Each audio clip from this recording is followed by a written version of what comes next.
Welcome back to Luke and Ashley.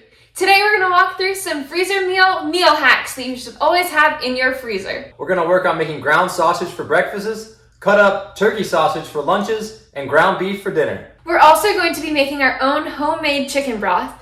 And we're going to talk about ways to prep some chicken so that you can have pulled chicken or cut chicken for chicken salads in the freezer. Let's get to it. All right, for that pulled chicken, I'm going to go ahead and add some water to our chicken thighs here. And I didn't trim them at all, so they've still got the skin and some of the fat, which I think will be nice in our chicken broth later. So I'm just going to cover them with some water. And then I'm going to let them sit on low and slow, just kind of on a simmer. And then when they finish up, we will go ahead and pull the chicken off of it. I also have 3 pounds of ground beef here and 2 in here. They didn't all fit in one pot. That's the only reason I have them separated. But I'm going to go ahead and get those started as well and get them browned. In the meantime, it's time for lunch. So we just finished up lunch. We didn't have only rabbit food. We had Ashley's sweet and sour meatballs from our other freezer meal video. While we were eating, the ground meat actually finished up cooking, so now we're gonna go ahead and drain that. And as always, one of Ashley's principles, always reuse your pans. So now we've got the sausage going in the same pan the ground beef was. We have 2 pounds in here being cooked up. And then over here, we still have 2 pounds that we're gonna cut into sausage patties. And Luke will show us that soon. All right, we've got our sausage in a bowl here. It has been drained and not sitting on a paper towel just to get out all that extra grease. Same thing for our beef. So I'm gonna go ahead and set them over here to let them cool, and then we'll bag those. I'm gonna start working on cutting up the turkey sausage. So what I'm gonna do is cut it in half, maybe in 4 depending on the size, and then cut it up into small pieces. Then I'm gonna put it in our pot so we can go ahead and get that cooked up. While Luke works on that, I'm gonna go ahead and get our chicken out and start pulling that and putting it in here to cool. And I'm also going to be saving this and putting it in our crock pot for our chicken broth.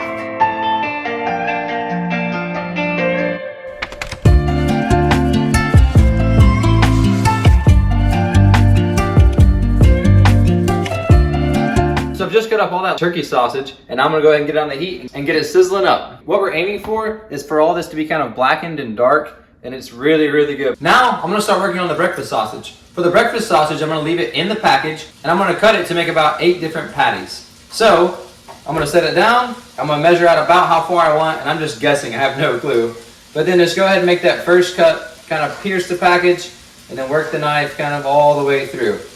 I just remembered, if you have a serrated knife, it works 10 times better for this than just a flat edge normal knife. So if you have a serrated knife, use that. And these sausage patties are great to have, especially if you like to make breakfast sandwiches. We just defrost them, put them in a pan to cook them real fast, and then throw them on top of our breakfast sandwich. It makes breakfast so much easier. So I've just made the transition now to a serrated knife, and it does work much better. So, I've cut up my sausage, and I actually only have 7 instead of 8, but that's fine, they're just a little bit bigger. Once the sausage is cut up, go ahead and grab the wrapper and just kind of spot where it's kind of cut and start peeling that off. Make sure you don't have any wrapper spots left on here.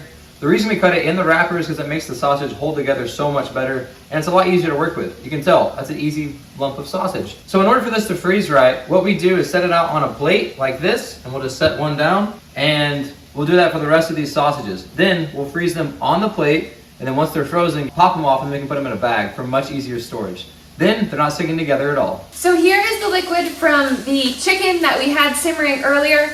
And just to review, it was 6 chicken thighs that I let simmer for probably about 30 or 40 minutes. And then I was able to pull the chicken and it looks amazing. So let's go ahead and put this broth in here with these chicken bones. So I actually have a lot of frozen chicken bones that we've been saving as we've been making chicken meals.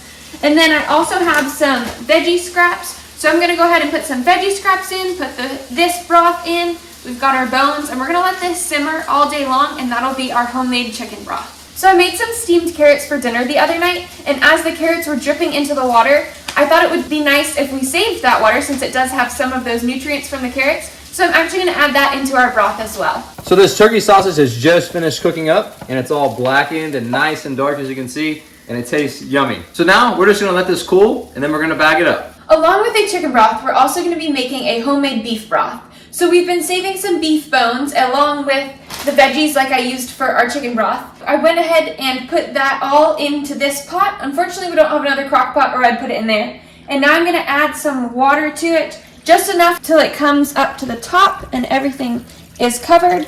And then we're gonna let this sit on low for a while, just like our chicken broth. And then we'll check up on it later tonight and we'll get to put that into mason jars. And exciting news for Luke, the leftover veggies that I have that aren't gonna go ahead and fit into our chicken broth, we get to use as compost. Let's talk through what we've gotten done.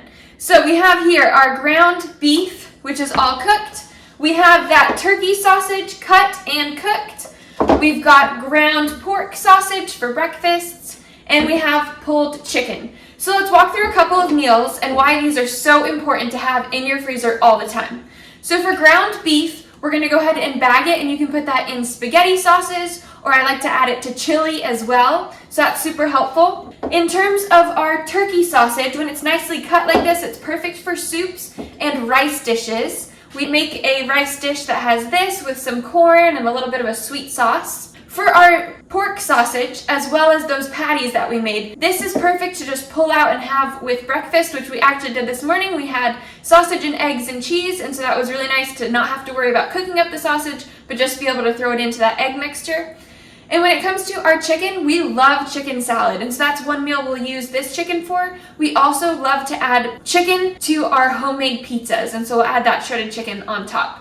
So those are just some ways that you can use this and why you should have these things in your freezer all the time. All right, I've got my bags labeled for all of this meat, so I'm gonna go ahead and bag it all up, which is one of my favorite parts because everything finally becomes all organized and ready for the freezer.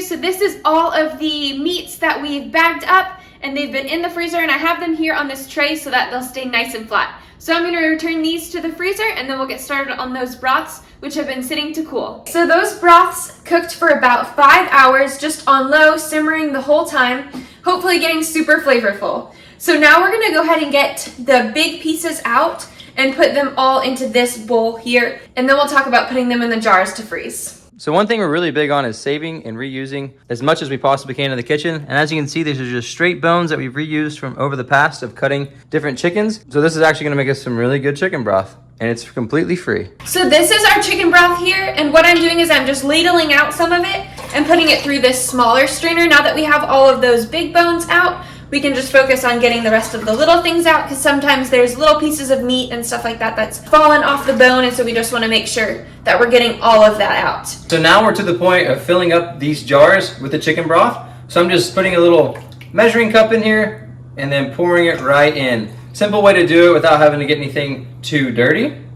And then I will go ahead and wipe the tops of it. And when it comes to reusing things in the kitchen, like Luke was talking about earlier, how we've just saved all these bones and been able to make all this broth from it, we also are just reusing some pickle jars that we have eaten all the pickles from, and we washed the jars, and so that's how we're going to keep this broth now. So everything has been reused. Another important tip when you're doing this is make sure to leave a lot of room for expansion, because as this will freeze in the freezer, it will expand. So make sure you keep that in mind.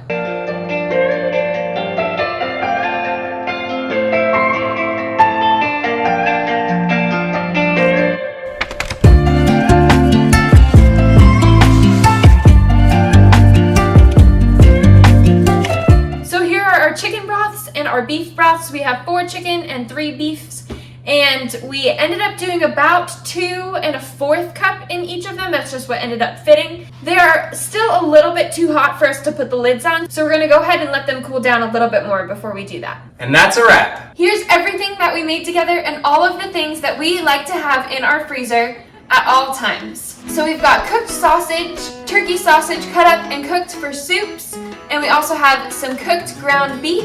And we've got sausage patties made ready for breakfast, and we've also got some shredded chicken for things like chicken salad. And we have our homemade beef broth. And our homemade chicken broth. Do you have these things in your freezer? Thank you so much for tuning in to cook with us today. We hope you enjoyed it and maybe learned something along the way. Make sure to give this video a like and subscribe to our channel for more. See you again next time. Bye.